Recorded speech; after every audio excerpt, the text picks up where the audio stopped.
Well, welcome to Montana in the winter. It finally started snowing and it's time to get the loader off this tractor and put on the snowblower.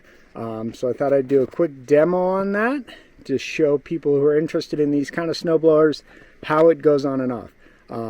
It's not hard to take it on and off, but it is time consuming. So I try not to put it on until it's ready to stay on for the whole winter season.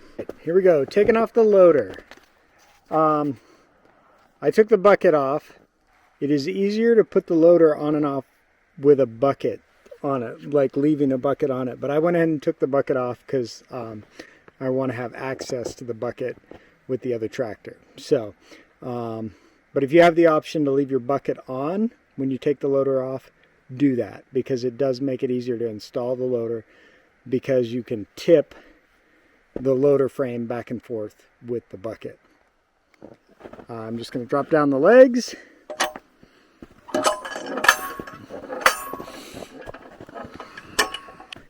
And this might not all be the most graceful since I'm trying to do all this one-handed while holding the camera.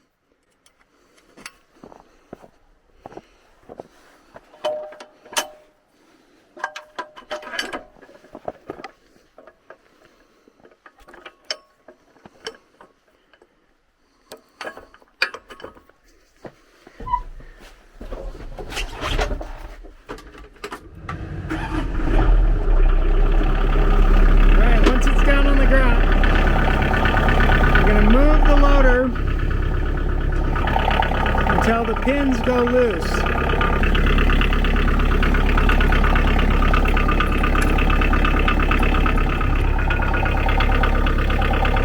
Once the loader pins are out, you can manipulate the loader up and down from its cradle. Once it's lifted up, turn off the tractor, release the pressure on the hydraulics, and once the pressure is released on the hydraulics, you can disconnect the hoses. Alright, the hydraulic hoses are disconnected. The loader frame is lifted up on its own out of the cradle, so now we can just back away from it.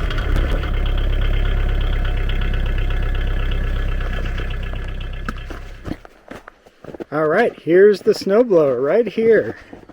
It is an Erkson model 84 1FM. Before you put the snowblower onto the tractor, put the tractor over the snowblower, you want to make sure you grease all the bearings in the frame because they're very hard to get to once it's on the tractor. Alright, the next step is to install the mount for the front. I don't have the factory mount. I made this one myself. It's just a big giant piece of channel with some category 2 pins, and the front bumper comes off and this goes on instead, and then these pins will mate right into these holes on the snowblower.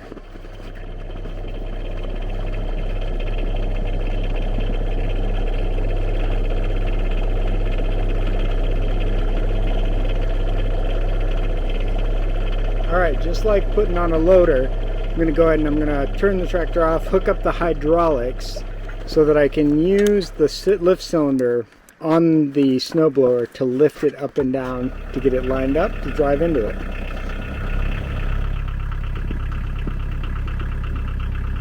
Once that's on, throw the pins in. Alright, the front's all on. Now we're going to head to the back.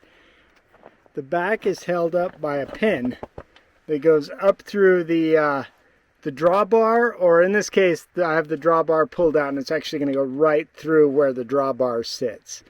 On my other tractor it fit into the drawbar.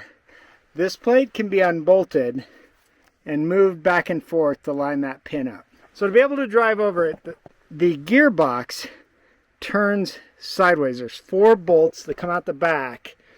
You pull those and you can lay the gearbox over so you can get over it. Now that we're over it, the gearbox will get turned back up and lifted up. The way you lift up that gearbox is pretty nifty. It comes with just a regular like trailer jack that goes right on there, and then you just jack it up and get her into place. Slip the pin in and she's on. Now we just got to do the gearbox. The gearbox on this one's a little too tight to the back. So this is the hardest part of all of it. You got to line up these two items on the PTO shaft, and as you tip it up, got to put them together. And then we just put the carrot bolts back into this gearbox frame, tighten up these bolts, and we are ready to blow some snow. And there she is. She's on and working. Stood through about 10 inches of new snow. Gobble, gobble, gobble.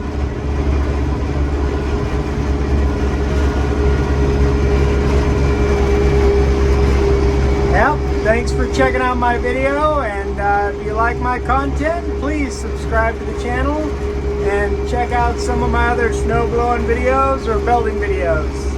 Thanks again for watching.